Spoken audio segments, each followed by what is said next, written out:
There was a week recently in New York where two things happened that never happen. The first thing is we had an earthquake, which I understand means something very different on the West Coast, where whole states are threatening to fall into the ocean. With us, it was like a coffee cup went like, and everybody could fuck out. And it wouldn't have been as big of a deal except for the fact that it was the same week that Hurricane Irene was heading towards New York, and that is not something that we have experienced either.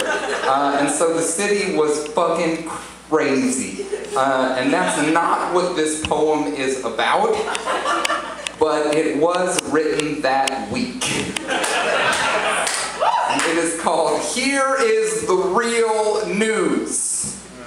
The hurricane hits New York this weekend, and 2 days ago, an earthquake shook down Manhattan, and no one got hurt, but a few people felt dirty. And if it is true that 2012 tucks the apocalypse in its knapsack, and if it is true that our eyes look over our shoulders until we smack into something big, and if it is true that a human being is alone in the universe, then why do I need to wait to start getting busy? I mean no disrespect. I need someone to gift wrap the goodies, set them down, and then stay. And I am not talking about sex, but I am not talking about sex.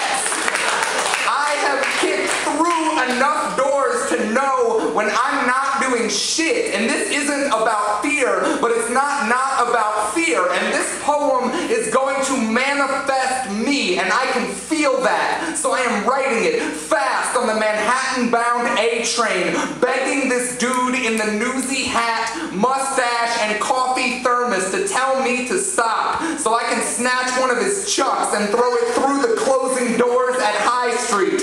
I am begging my man in steel toes across the aisle, coming off the graveyard shift, arms tight crossed, asleep, like this a crib, to hand me a sticky note that just says, nah, so I can pack it up for good and finally take the Midwest by storm. It doesn't always feel good to know what you are, and I am dangerous here, and I am vain today, like my heart song is on loop through everyone's iPod buds, and I am so white, like rice milk in rice pudding over a bed of sticky rice.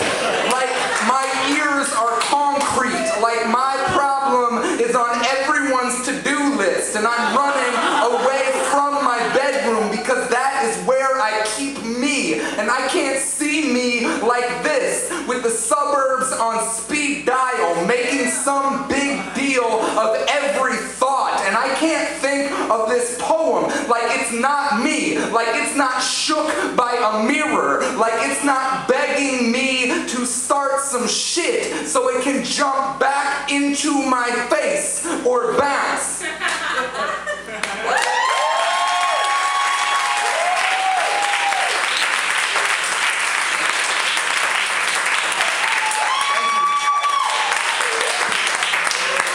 Man, it was a really fucked up week.